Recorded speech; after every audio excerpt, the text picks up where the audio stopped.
한번 따라합시다. 생각마다 사모하고 말마다 주님 증거하고 걸음마다 주님과 동행하자. 여러분, 그 위대한 성공의 사람들은 다 위대한 결단의 사람들이라고 할 수 있습니다. 이 결단력이 있는 사람이 신앙의 발전도 있고 축복도 있고, 역시 또 아멘을 안 하네. 할렐루야. 풍성한 열매도 맺게 되는 것입니다. 이 삼국을 통일한 김유신 장군에 관한 이야기는 우리는 너무나 잘 알고 있습니다. 그는 지덕을 겸비하고 아주 무술이 뛰어난 젊은 장수였으나 이 술을 좋아하고 잘 먹고 기생집을 잘 갔다고 합니다. 그 모습을 안타깝게 지켜보던 그의 어머니가 김유신 장군에게 어느 날 눈물을 흘리면서 주색 잡기를 상가하라고 간절히 부탁을 했습니다. 이 김유신 장군은 어머니의 말씀을 가슴 깊이 명심하고 그날부터 그 술집에 가지 않기로 결심을 했습니다. 그런데 얼마 후에 하루 종일 군사훈련을 하고 집으로 돌아오는데요, 너무 피곤해서 이 김유신 장군이 말 위에서 잠이 들었는데, 이 김유신 장군의 말이 얼마나 영리한지 의뢰의 집으로 가지 아니하고 늘 가던 술집으로 가는 줄 알고 이 말이 기생집 앞으로 갔습니다. 이 말이 기생집 앞에 와서는 몸을 흔들면서 다 왔다고 기별을 보냈습니다. 김유신 장군이 눈을 떠보니까 기생집 앞이었어요. 김유신 장군은 자기가 차고 있던 칼을 빼가지고 자기가 그렇게 사랑하는 에마의 목을 단칼에 쳐 죽이고 걸어서 집으로 갔다고 합니다. 여러분, 이 세상에서 성공하고 위대한 인물이 된 사람들은 모두가 위대한 결심의 사람들이요, 결단의 사람들이었습니다. 굳센 의지의 사람만이 위대한 인물이 될 수 있고 인생을 승리하고 성공할 수 있는 것입니다. 영국의 유명한 철학자 러셀은 위대한 일은 먼저 결단을 하고 시작하는 것이다 라고 말을 했습니다. 경영의 대부, 경영의 아버지라고 불리는 피터 드루커도 성공한 기업은 예고 없이 누군가가 용기 있는 결정을 했기 때문이다 라고 말을 했습니다. 여러분, 먼저 결단하고 시작하는 사람이 위대한 삶, 복된 삶을 사는 것입니다. 결단은 우리 삶의 가장 중요한 선택입니다. 오늘 본문 말씀에 보면 어떤 사람이 포도원에 무화과 나무를 심어놓고는 열매를 구했지만 3년이 지나도록 아무 열매를 맺지 못하자 화가 나서 농부에게 내가 3년을 와서 이 무화과 나무에서 열매를 구하되 얻지 못하니 찍어버리라, 어찌 땅만 버리겠느냐 라고 말하자 농부가 말하길, 주인이시여 금년에도 그대로 두소서, 내가 두릅하고 거름을 줄이니 이후에 만일 열매가 열면 좋거니와 그렇지 않으면 찍어버리소서 하고 애원하는 말씀이 있습니다. 이것은 지금까지 열매를 맺지 못한 것은 잘못된 것이지만 이제부터는 새로운 결심과 새로운 결단을 가지고 열매를 맺도록, 좋은 열매를 맺도록 해보겠다는 말씀입니다. 여러분, 우리들도 과거의 삶을 뒤돌아보면서 깊이 반성해 볼 때 하나님 앞에 내놓을 만한 열매가 별로 없다고 할지라도 한 번도 굳센 각오를 가지고 좋은 열매 맺는 신앙생활을 위해서 주여 이번 한 번만 더 참고 기다려 주옵소서라는 이 결심과 결단이 있어야겠습니다. 여러분, 언젠가는 우리가 행한 대로, 내가 행한 대로 하나님께서 다 심판하시고 결산할 때가 올 것입니다. 우리들은 하나님 앞에 다 열매를 내놓아야 할 것입니다. 에베소 5장 8절로 9절에 보면 너희가 전에는 어둠이더니 이제는 주 안에서 빛이라, 빛의 자녀들처럼 행하라. 빛의 열매는 모든 착감과 의로움과 진실함에 있느니라 그랬습니다. 여러분, 우리 주님 앞에 열매 맺는 생활, 가치 있는 생활을 할 수 있길 바랍니다. 과실수가 열매를 맺으려면 잘라버려야 할 것은 과감하게 잘라버리고 또 두릅하고 거름을 줘야 하는 이 두 가지를 우리가 해야 됩니다. 그래서 우리 인생에 좋은 열매, 복된 열매를 맺기 위해서는 반드시 해야 될 것이 있습니다. 첫째는 잘라버려야 할 것은 과감하게 잘라버려야 됩니다. 오늘 본문 6절로 7절에 보니까 이에 비유로 말씀하시되 한 사람이 포도원에 무화과 나무를 심은 것이 있더니 와서 그 열매를 구했으나 얻지 못하는지라 포도원지에게 이르되 내가 3절을 와서 이 무화과나무에서 열매를 구하되 얻지 못하니 찍어버리라. 어찌 땅만 버리겠느냐라고 했습니다. 여러분, 봄철이 되면 과수원에서 일하는 사람들은 좋은 열매를 맺기 위해서 열매 맺지 못할 쓸데없는 가지들은 사정없이 잘라버립니다. 우리가 좋은 열매를 맺기 위해서는 인생의 좋은 열매를 맺기 위해서는 어떤 가지를 잘라내야 됩니까? 첫째로 잘못된 생각의 가지를 잘라내야 됩니다. 우리가 신앙의 거룩한 열매를 맺기 위해서는, 인생의 좋은 열매를 맺기 위해서는 부정적인 생각에, 또 그리고 거짓말하는 생각, 음란한 생각, 엉큼한 생각, 남을 미워하는 생각, 억울하고 분한 생각, 원망하는 생각을 잘라버려야 됩니다. 가룟유다에게 마귀가 예수님을 팔려는 생각을 넣었습니다. 그래서 요한복음 13장 2절에 보면 이렇게 말합니다. 마귀가 벌써 시몬의 아들 가룟유다의 마음에 예수를 팔려는 생각을 넣었더라. 이 마귀는 제일 먼저 우리의 마음속에 잘못된 생각, 이 죄악된 생각을 넣어주고 끊임없이 괜찮다고 합리화하고 정당화시키면서 우리의 생각 속에 이 잘못된 생각을 집어넣어 줍니다. 그러므로 이사야 55장 7절에 악인은 그의 길을, 불의한 자는 그의 생각을 버리고 여호와께로 돌아오라.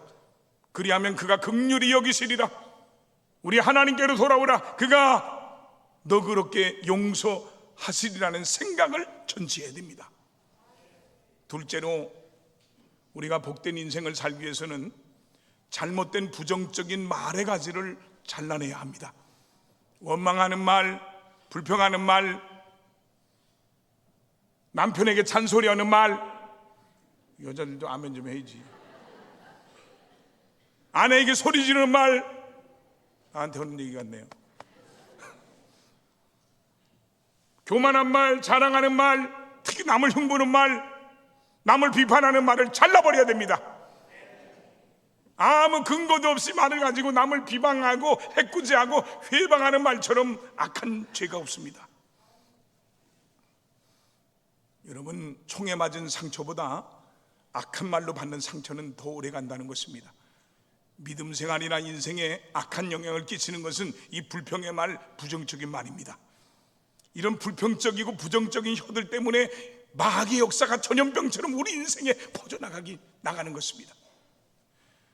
그래서 베드로전서 3장 10절에 보면 그러므로 생명을 사랑하고 좋은 날 보기를 원하는 자는 이 혀를 금하여 악한 말을 그치며 그 입술로 거짓말을 하지 말라고 했습니다. 그러므로 복된 인생, 복된 신앙이 되려면 잘못된 부정적인 말의 가지를 과감하게 잘라버려야 됩니다. 셋째는 잘못된 습관의 가지를 잘라내야 됩니다.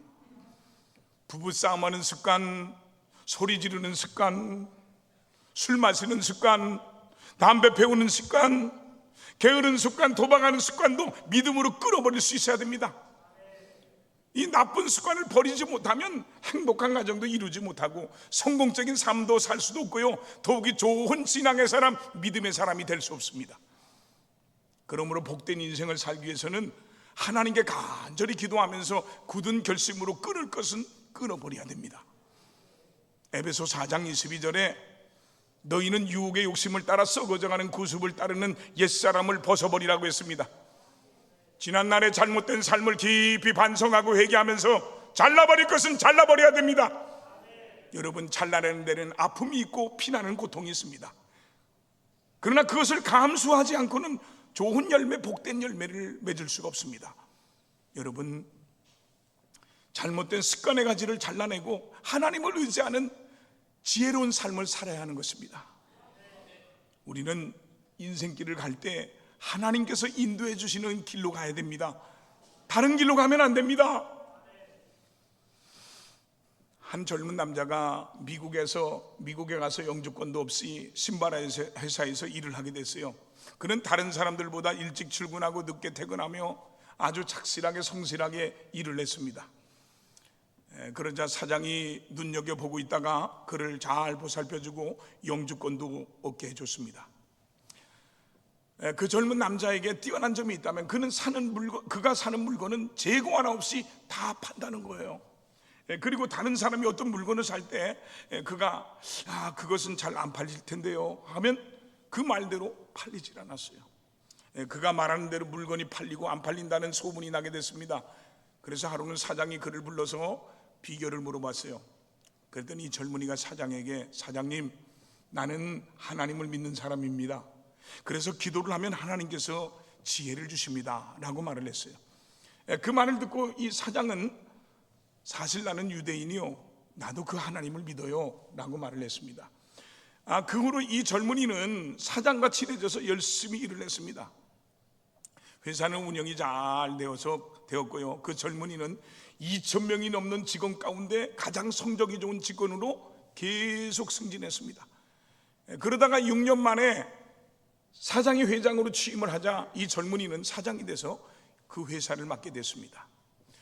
회장과 사장이 기도하면서 회사를 운영하니 회사는 점점 더 번창하게 됐고요, 불경기도 없이 세계적인 기업으로 성장하게 됐습니다. 전적으로 하나님을 의지하는 사람에게 하나님께서는 은혜를 베푸시고 축복을 주시는 것입니다. 여러분 중에 사업을 하는 사람이 있다면 일을 시작하기 전에 기도하시고요, 어떤 중요한 결단을 내릴 때 기도하며 결단하고요, 하나님의 뜻대로 사업의 운영을 모두 맡기시길 바랍니다. 그러면 축복의 길로, 성공의 길로 주께서 인도해 주실 것입니다.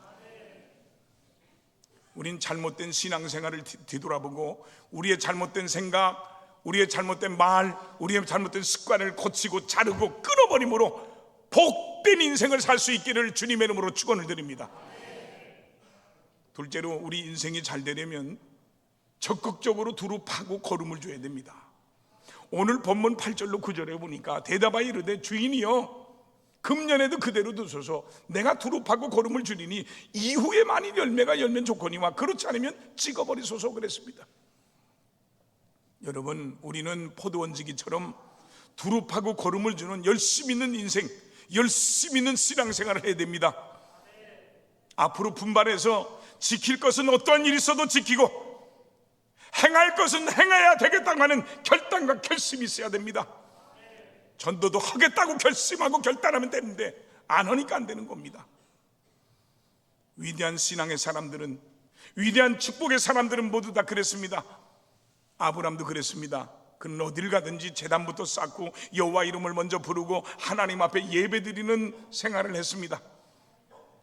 하나님께서 떠나라고 할 때 두말하지 않고 정든 고향 친척 본토라도 다 버리고 떠났습니다.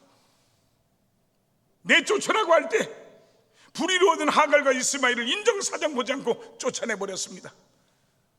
나이 100세에 얻은 아들 하나밖에 없는 외아들 이삭을 잡으라고 했을 때 이유를 대지 않고 변명하지 않고 그대로 순종해서 바쳤습니다. 사도 바울도 결단의 사람이었습니다. 저 다메섹 도상에서 부활하신 예수님을 만난 다음에 180도로 변화돼서 위대한 사도가 되었고 그의 평생 그 결심을 변치 않는 위대한 사람이었습니다. 솔로몬 왕도 하나님의 이름을 위해서 성전을 건축하기로 결심했기 때문에 성전을 건축하고 하나님께 영광을 돌릴 수 있었습니다. 예수님도 십자가를 지려고 예루살렘을 가기로 결심하셨습니다. 여러분이 잘 아는 다니엘도 그렇습니다. 얼마나 철저한 신앙생활을 했는지 그 누가 흠잡을 수 없을 만큼 경건하고 거룩한 생활을 했습니다. 소년 시절에 바벨론으로 포로로 끌려 잡혀갔지만 왕이 특별히 좋은 음식과 술을 대접하라고 했지만 다니엘은 죄짓지 않기로 결심했기에 우상 앞에 절했던 음식과 술을 먹지 않았습니다. 기도를 하는데도요, 하루에 3번씩 하나님이 계신 예루살렘을 향해서 창문을 열어놓고 기도를 했습니다. 주위 사람들이 중상모략하여서 다니엘을 죽이려고 굶주린 사자굴 속에 집어던진다고 하는데도 그 신앙을 굽히지 않고 예루살렘을 향한 창문을 열어놓고 계속해서 끊임없이 기도하는 신앙을 보여줬습니다. 우리의 신앙생활과 인생의 승리를 위해서는 순간순간 매일매일 결단이 필요합니다. 여러분이 오늘 이 예배당에 나오신 것도 결단을 잘했기 때문에 이 성전에 나오신 겁니다. 친구가 만나자고 한 사람도 있을 것이고 낚시질 가고 싶은 사람도 있었을 것이고 산으로 등산 가고 싶은 사람도 있었을 것이고 또 스포츠 경기를 보고 싶은 사람도 있었을 것입니다. 그런데요, 이 모든 것들을 물리치고 주의 성전으로 나와야겠다는 좋은 결단을 내린 까닭에 이 거룩한 성전에 와서 하나님 앞에 예배를 드리며 또한 은혜를 받게 된 줄 믿습니다. 신명기 30장 15절로 16절에 보면, 보라, 내가 오늘 생명과 복과 사망과 화를 내 앞에 두었나니 곧 내가 오늘 내게 명령하여 내 하나님 여호와를 사랑하고 그 모든 길을 행하며 그의 명령과 규례와 법도를 지키라 하는 것이라. 그리하면 네가 생존하며 번성할 것이요 또 내 하나님 여호와께서 내가 가서 차지할 땅에서 내게 복을 주실 것임이라 그랬습니다. 미국의 휴스턴 대학을 우수한 성적으로 졸업한 두 젊은이가 졸업기념으로 즐기기 위해서 주일날 술집으로 가고 있었어요. 마침 그리로 가던 중에 작은 교회 앞을 지나가게 됐습니다. 그런데 그날 설교 제목이 바른 선택이라는 말씀이었어요. 이것을 본 한 친구가, 야, 우리가 여러 가지 핑계로 하나님을 멀리하지 않았니? 그러니 우리 교회 들어가서 예배드리자 라고 옆에 있는 다른 친구에게 말을 했습니다. 그러자 그 친구는, 야, 한번 결심했으면 가야지, 교회라니 무슨 소리야 하면서 단번에 거절하면서 술집으로 가자고 했습니다. 이 두 친구는 예배당 앞에서 술집을 갈 것이냐 교회를 갈 것이냐 옥신각신하다가 끝내 의견을 좁히지 못하고, 한 친구는 교회로 갔고 한 친구는 술과 도박이 있는 환락의 도시 라스베가스로 갔습니다. 그날 저녁에 교회 가서 예배를 드린 청년은 목사님 설교 말씀을 통해서 큰 은혜를 받고 회개하고 예수님을 영접하고 새 사람이 됐습니다. 그리고 20년이 지난 뒤 하나님을 선택한 청년은 미국의 대통령이 됐습니다. 이분이 미국의 22대, 24대 대통령을 지낸 클리블랜드입니다. 그런데요, 그가 대통령 취임 연설을 하는 그 순간 20년 전에 도박장을 선택했던 젊은이는 여자를 잘못 만나가지고 마약을 하고 살인을 하고 감옥에 들어가서 자신의 친구가 대통령으로 취임하는 신문 기사를 보면서 그날의 선택을 가슴을 치며 눈물을 흘리며 후회를 했다고 합니다.